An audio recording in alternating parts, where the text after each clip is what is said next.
Doctor Sudhakar. ಇವತ್ತು ನಾವು ಮಾತಾಡ್ತಿರೋ topic hormonal imbalance. Common ಆಗಿ ಮಹಿಳೆಯರಲ್ಲಿ ತುಂಬ ಜಾಸ್ತಿ ಆಗ್ತಾ ಇದೆ ಹಾರ್ಮೋನಲ್ ಇಂಬ್ಯಾಲೆನ್ಸ್.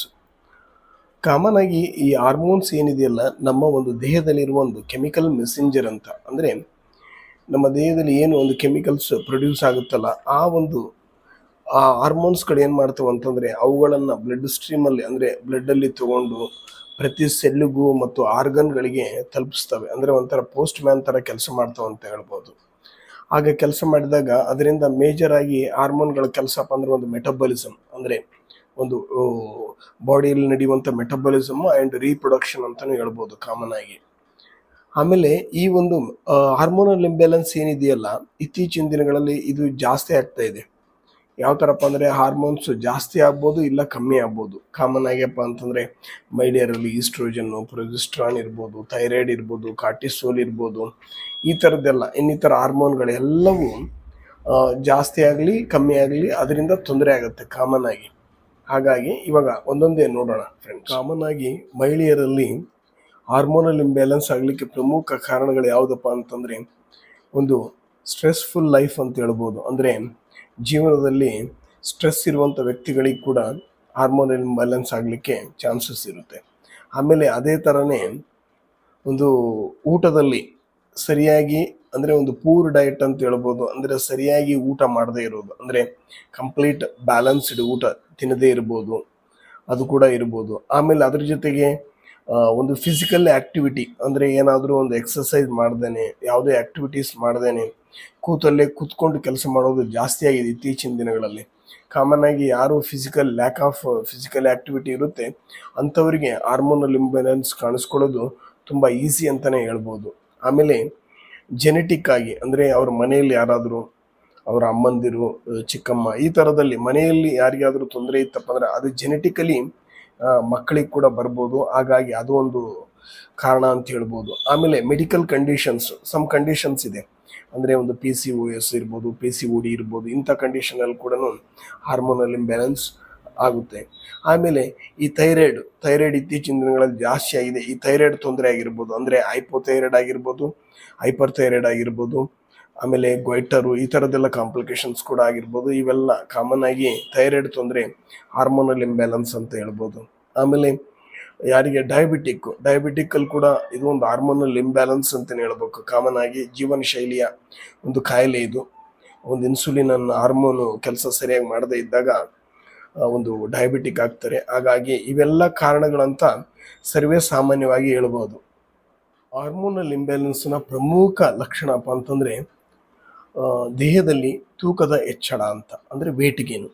ಕಾಮನ್ ಆಗಿ ಒಬ್ಬ ವ್ಯಕ್ತಿ ಸಡನ್ನಾಗಿ ವೇಟ್ ಗೇನ್ ಆಗೋದಾಗಲಿ, ಅಂದರೆ ಸಡನ್ನಾಗಿ ಜಾಸ್ತಿ ತೂಕ ಆಗೋದಾಗಲಿ, ಇಲ್ಲಪ್ಪ ಅಂತಂದರೆ ಇದ್ದಂಥ ತೂಕವನ್ನು ಅವರು ಎಷ್ಟೇ ಪ್ರಯತ್ನ ಪಟ್ಟರೂ ಕಳ್ಕೊಳ್ಳದೇ ಇರೋದಾಗಲಿ, ಅಂದರೆ ವೇಟ್ ಲಾಸ್ ಆಗದೇ ಇರೋದಾಗಲಿ, ಎಷ್ಟೇ ಕಷ್ಟಪಟ್ಟರೂ ವೇಟ್ ಲಾಸ್ ಆಗಿಲ್ಲ ಅಂತಂದರೆ ಕಾಮನ್ ಆಗಿ ಇದನ್ನು ನಾವು ಮೇಜರ್ ಆಗಿ ಹಾರ್ಮೋನಲ್ ಇಂಬ್ಯಾಲೆನ್ಸ್ ಅಂತ ಹೇಳ್ಬೋದು. ಇದು ಒಂದು ಸಿಂಪ್ಟಮ್ ಅಂತ ಹೇಳ್ಬೋದು. ಕಾಮನ್ ಆಗಿ ಇದರಲ್ಲಿ ಥೈರಾಯ್ಡ್ ಹಾರ್ಮೋನ್ ಒಂದು ಬರುತ್ತೆ, ಇನ್ಸುಲಿನ್ ಹಾರ್ಮೋನ್ ಒಂದು ಬರುತ್ತೆ, ಈಸ್ಟ್ರೋಜನ್ ಬರುತ್ತೆ, ಕಾರ್ಟಿಸೋಲ್ ಹಾರ್ಮೋನಿಂದ ಕೂಡ ಈ ಥರದ್ದೆಲ್ಲ ಈ 4-5 ಹಾರ್ಮೋನ್ಗಳಿಂದ ಈ ಥರ ತೊಂದರೆ ಕಾಣಿಸ್ಕೊಳ್ಬೋದು. ಹಾಗಾಗಿ ಯಾರಿಗೆಲ್ಲ ವೇಟ್ ಗೇನು ಸಡನ್ ಆಗಿ ವೇಟ್ ಗೇನ್ ಆಗಿದೆ, ಇಲ್ಲಾಂದರೆ ವೇಟ್ ಗೇನ್ ಇದ್ದವರು ಇಳಿಸೋಕ್ಕಾಗ್ತಾ ಇಲ್ಲ ಎಷ್ಟೇ ಕಷ್ಟಪಟ್ಟರು, ಅಂದರೆ ಅದು ಒಂದು ಹಾರ್ಮೋನಲ್ ಇಂಬ್ಯಾಲೆನ್ಸ್ ಅಂತ ನಾವು ಕನ್ಸಿಡರ್ ಮಾಡ್ಬೋದು. ಹಾರ್ಮೋನಲ್ ಇಂಬ್ಯಾಲೆನ್ಸ್ಗೆ ಇನ್ನೊಂದು ಪ್ರಮುಖ ಲಕ್ಷಣಪ್ಪ ಅಂದ್ರೆ ನಿದ್ರಾಹೀನತೆ. ಕಾಮನ್ ಆಗಿ ಯಾರಿಗೆಲ್ಲ ರಾತ್ರಿ ಟೈಮು ಸರಿಯಾಗಿ ನಿದ್ದೆ ಮಾಡೋಕ್ಕಾಗ್ತಾ ಇಲ್ಲ, ಹೋಲ್ ನೈಟ್ ಕೂಡ ನಿದ್ದೆನೇ ಬರ್ತಾ ಇಲ್ಲಪ್ಪ ಅಂತಂದರೆ ಒಂದು 12 ಗಂಟೆ ಆದ್ರೂ ನಿದ್ದೆ ಮಾಡೋಕ್ಕಾಗ್ತಿಲ್ಲ, 2 ಗಂಟೆ ಆದರೂ ನಿದ್ದೆ ಮಾಡೋಕ್ಕಾಗ್ತಾ ಇಲ್ಲ ಅನ್ನೋರೆಲ್ಲ ಏನಿರುತ್ತಪ್ಪ ಅಂದರೆ ಒಂದು ಹಾರ್ಮೋನಲ್ ಇಂಬ್ಯಾಲೆನ್ಸ್ ಅಂತಲೇ ಹೇಳ್ಬೇಕು. ಇದನ್ನು ಕೂಡ ಕಾಮನ್ ಆಗಿ ಯಾರಿಗೆಲ್ಲ ನಿದ್ದೆ ಮಾಡೋಕ್ಕಾಗ್ತಾ ಇಲ್ಲ, ಈ ಕಾರಣ ಏನಪ್ಪ ಅಂದರೆ ಹಾರ್ಮೋನಲ್ ಇಂಬ್ಯಾಲೆನ್ಸ್. ಆಮೇಲೆ ಇದರಲ್ಲಿ ಮೇಜರ್ ಆಗಿ ಮೆಲಟೋನಿನ್ ಹಾರ್ಮೋನ್ ಒಂದು, ಆಮೇಲೆ ಈಸ್ಟ್ರೋಜನ್ ಲೋ ಇತ್ತಂದ್ರೂ ಕೂಡ ಇದಾಗುತ್ತೆ. ಆಮೇಲೆ ಪ್ರೊಜೆಸ್ಟ್ರಾನ್ ಇರ್ಬೋದು, ಆಮೇಲೆ ಈ ಥರದ್ದೆಲ್ಲ ಹಾರ್ಮೋನ್ಗಳು, ಅಂದರೆ ಒಂದು ಸ್ಟ್ರೆಸ್ ಹಾರ್ಮೋನ್ ಕಾರ್ಟಿಸೋಲ್ ಹಾರ್ಮೋನಿಂದ ಇರ್ಬೋದು. ಈ ಎಲ್ಲ ಹಾರ್ಮೋನ್ಗಳ ತೊಂದರೆಯಿಂದ ನಿದ್ದೆ ಸರಿ ಮಾಡ್ಲಿಕ್ಕೆ ಆಗಲ್ಲ ಅಂತ ಹೇಳ್ಬೋದು. ಹಾಗಾಗಿ ಹಾರ್ಮೋನಲ್ ಇಂಬ್ಯಾಲೆನ್ಸ್ಗೆ ಪ್ರಮುಖವಾದಂಥ ಲಕ್ಷಣಪ್ಪ ಅಂದರೆ ನಿದ್ರಾಹೀನತೆ. ಹಾರ್ಮೋನಲ್ ಇಂಬ್ಯಾಲೆನ್ಸ್ನ ಪ್ರಮುಖ ಲಕ್ಷಣದಲ್ಲಿ ಈ ಒಂದು ಋತುಚಕ್ರದ ಕ್ರಮಬದ್ಧತೆ ಇಲ್ಲದೆ ಇರುವುದು, ಅಂದರೆ ಇರ್ರೆಗ್ಯುಲರ್ ಮೆನ್ಸ್ಟ್ರೇಷನ್ ಅಂತ ಹೇಳ್ಬೋದು. ಕಾಮನ್ ಆಗಿ ಅವರಿಗೆ ಪೇನ್ಫುಲ್ ಮೆನಿಸ್ಟ್ರೇಷನ್ ಇರ್ಬೋದು, ಇಲ್ಲಪ್ಪ ಅಂತಂತಂದರೆ ಅಂದರೆ ಹೊಟ್ಟೆ ನೋವು ತಡಿಲಾರ್ದಷ್ಟು ಹೊಟ್ಟೆ ನೋವಿಂದ ಕೂಡ್ಕೊಂಡಿರ್ಬೋದು ಈ ಪೀರಿಯಡ್ಸು, ಇಲ್ಲಪ್ಪ ಅಂತಂದರೆ ಜಾಸ್ತಿ ಬ್ಲೀಡಿಂಗ್ ಆಗ್ತಾ ಇರ್ಬೋದು, ಇಲ್ಲಾಂದರೆ ಬ್ಲೀಡಿಂಗೇ ಇಲ್ಲ ಅಂತಲೂ ಹೇಳ್ತಾ ಇರ್ಬೋದು. ಹಾಗಾಗಿ ಈ ಎಲ್ಲ ಒಂದು ಏನು ಈ ಪೀರಿಯಡ್ಸ್ ಏನೆಲ್ಲ ತೊಂದರೆಗಳಿದೆ ಕಾಮನ್ ಆಗಿ ಇದು ಹಾರ್ಮೋನಲ್ ಇಂಬ್ಯಾಲೆನ್ಸಿಂದ ಆಗುವಂಥ ಪ್ರಮುಖ ಲಕ್ಷಣ ಅಂತ ಹೇಳ್ಬೋದು. ಅದರಲ್ಲಿ ಮೇನ್ ಆಗಿ ಇದು ಒಂದು ಈಸ್ಟ್ರೋಜನ್ನು, ಪ್ರೊಜೆಸ್ಟ್ರಾನು ಮತ್ತು ಥೈರಾಯ್ಡ್ ಹಾರ್ಮೋನ್ಗಳ ಒಳಗೊಂಡಂತೆ ಈ ಥರ ತೊಂದರೆಗಳಾಗ್ತಾ ಇರ್ತವೆ ಅಂತ ಹೇಳ್ಬೋದು. ಕಾಮನ್ ಆಗಿ ಏರ್ ರಿಲೇಟೆಡ್ ಆದಂಥ ಹಾರ್ಮೋನಲ್ ಇಂಬ್ಯಾಲೆನ್ಸ್ ಅಪ್ಪ ಅಂದರೆ ಕಾಮನ್ ಆಗಿ ತಲೆ ಮೇಲಿರುವಂಥ ಕೂದಲುಗಳು ಏನಾಗ್ತವೆ ಅಂದರೆ ಅವು ಒಂದು ಸಾಫ್ಟ್ ಅಂದರೆ ತೆಳುವಾಗಿ ಆಗ್ತವೆ. ತೆಳುವಾಗಿ ಏನಾಗ್ತವಪ್ಪ ಅಂದ್ರೆ ಸ್ಟ್ರೆಂತ್ಲೆಸ್ ಆಗ್ತವೆ, ಆಮೇಲೆ ಏರ್ ಫಾಲ್ ಆಗ್ಬೋದು. ಅದ್ರ ಜೊತೆಗೆ ಕಾಮನ್ ಆಗಿ ಇದರಲ್ಲಿ ಈಸ್ಟ್ರೋಜನ್ ಆಗಲಿ, ಆಮೇಲೆ ಥೈರಾಯ್ಡ್ ತೊಂದರೆ ಇರಲಿ, ಇಲ್ಲಾಂದರೆ ಆ್ಯಂಡ್ರೋಜನ್ ಹಾರ್ಮೋನ್ಗಳ ತೊಂದರೆ ಇದ್ದಾಗ ಈ ಥರ ಆಗುತ್ತೆ. ಇದನ್ನೊಂದು ಮೇಜರ್ ಆಗಿರುವಂಥ ಹಾರ್ಮೋನಲ್ ಇಂಬ್ಯಾಲೆನ್ಸಲ್ಲಿ ಪ್ರಮುಖ ಲಕ್ಷಣ ಅಂತ ಹೇಳ್ಬೋದು. ಆಮೇಲೆ ಒಬ್ಬೊಬ್ಬರಿಗೆ ಹೇಗಿರುತ್ತೆ ಅಂದರೆ ಏರ್ ರಿಲೇಟೆಡ್ ನಾವು ನೋಡಿದರೆ ಅನ್ವಾಂಟೆಡ್ ಏರ್ಸ್ ಕೂಡ ಜಾಸ್ತಿ ಆಗ್ತವೆ. ಮುಖದ ಮೇಲೆ ಎಲ್ಲಿ ಏರ್ಗಳು ಬರಬಾರ್ದು ಅಲ್ಲಿ ಬರುವಂಥದ್ದು ಜಾಸ್ತಿ ಆಗ್ತಾ ಇದೆ ಅಂತ ಹೇಳ್ಬೋದು. ಅದು ಕೂಡ ಒಂದು ಹಾರ್ಮೋನಲ್ ಇಂಬ್ಯಾಲೆನ್ಸಲ್ಲಿ ಪ್ರಮುಖವಾದ ಲಕ್ಷಣ ಅಂತ ಹೇಳ್ಬೋದು. ಹಾರ್ಮೋನಲ್ ಇಂಬ್ಯಾಲೆನ್ಸ್ ಇನ್ನೊಂದು ಪ್ರಮುಖ ಲಕ್ಷಣಪ್ಪ ಅಂದರೆ ಸ್ವೆಟ್ಟಿಂಗ್, ಅಂದರೆ ತುಂಬ ಬೆವರೋದು ಅಂತ ಹೇಳ್ಬೋದು. ಬೆವರೋದು ಈ ಹಾರ್ಮೋನ್ಸ್ಗಳು ಏನು ಕೆಲಸ ಮಾಡ್ತಾವಪ್ಪ ಅಂತಂದರೆ ನಮ್ಮ ಬಾಡಿಯ ಟೆಂಪ್ರೇಚರ್ ಮತ್ತು ನರ್ವಸ್ ಸಿಸ್ಟಮ್ನ ಕಂಟ್ರೋಲ್ ಮಾಡ್ತಾ ಇರ್ತವೆ. ಯಾವಾಗ ಅವು ಹಾರ್ಮೋನ್ಸ್ಗಳು ಕಂಟ್ರೋಲ್ ಮಾಡೋಕ್ಕಾಗಲ್ಲ, ಆ ಒಂದು ಇಂಬ್ಯಾಲೆನ್ಸ್ ಸ್ಟಾರ್ಟ್ ಆಯ್ತಪ್ಪ ಅಂತಂದರೆ ಅವಾಗ ಏನಾಗುತ್ತೆ ಅಂದರೆ ಯಾವಾಗಲೂ ಸ್ವೆಟ್ಟಿಂಗ್ ಆಗ್ತಾ ಇರ್ತಾರೆ. ಇಲ್ಲಾಂದರೆ ಒಬ್ಬೊಬ್ಬರು ಕಾಮನ್ ಆಗಿ ನಮ್ಮಲ್ಲಿ ಬರುವಂಥ ಪೇಷಂಟ್ಗಳು ಏನು ಹೇಳ್ತಾರಪ್ಪ ಅಂದರೆ ತುಂಬ ಈಟಿದ್ದಾರೆ, ಅಂದರೆ ಬಾಡಿ ಎಲ್ಲ ಬಿಸಿ ಇದೆ, ದೇಹ ಎಲ್ಲ ಬಿಸಿ ಬಿಸಿಯಾಗಿರುತ್ತೆ, ತುಂಬ ಈಟಿದ್ದಾರೆ ಅಂತ ಹೇಳ್ತಾ ಇರ್ತಾರೆ ಪೇಷಂಟ್ ಕಾಮನ್ ಭಾಷೆಯಲ್ಲಿ.